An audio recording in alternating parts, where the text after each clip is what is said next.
आषाढी एकादशीचा उत्साह सर्वत्र भरलेला असताना हजारो वारकरी पंढरपूरकडे आपल्या लाडक्या विठुरायाच्या दर्शनासाठी मार्गस्थ होत आहे। पण आज आम्ही तुमच्यासाठी यवतमाळहून एक खरोखरच प्रेरणादायी प्रवास घेऊन आलो आहोत। महाराष्ट्रातील इतर सर्व दिंड्यांपेक्षा ही वेगळी दिंडी आहे। 30 दृष्टीहीन वारकरी पंढरपूरच्या दिशेने निघाले आहेत। त्यांची श्रद्धाच त्यांच्या प्रत्येक पाऊल चालण्यासाठी मार्गदर्शन करीत आहेत।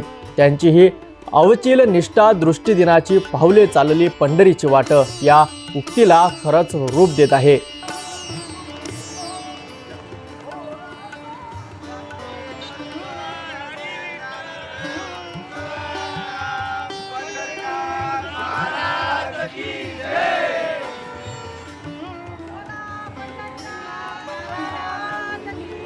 यवतमाळच्या गजबजलेल्या शहरात आषाढी एकादशीच्या नेहमीच्या तयारीसोबतच काहीतरी विलक्षण घडत आहे।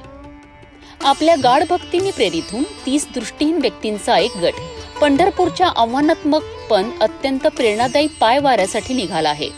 ही फक्त कोणतीही वारी नाही, तर महाराष्ट्रातील ही एकमेव अशी वारी आहे जिथे दृष्टीहीन वारकरी पायी चालत ही तीर्थयात्रा करीत आहेत। हरिनामाच्या प्रत्येक गजरासोबत त्यांची पावले दृढ आहेत, त्यांचे मनोधैर्य उच्च आहेत।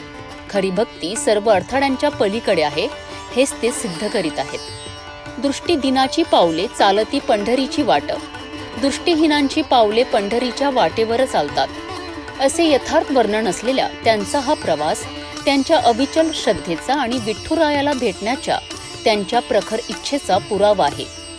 दृढ श्रद्धेने काहीही शक्य आहे आणि देवाकडे जाणारी वाट सर्वांकरिता खुली आहेत हेच ते दाखवून देत आहेत। श्रद्धा आणि चिकाटीची ही किती हृदयस्पर्शी कथा। यवतमाळहून पंढरपूरचा हा 30 दृष्टीहीन वारकऱ्यांचा प्रवास आपल्याला हेच दर्शवतो की भक्तीला कोणीही मर्यादा नसते। त्यांचा निर्धार केवळ आपल्याला प्रेरणा देत नाही, तर श्रद्धेचा सर्वसमावेश स्वभाव देखील अधोरेखित करतो। त्यांच्या या प्रवासासाठी आम्ही त्यांना शुभेच्छा देतो।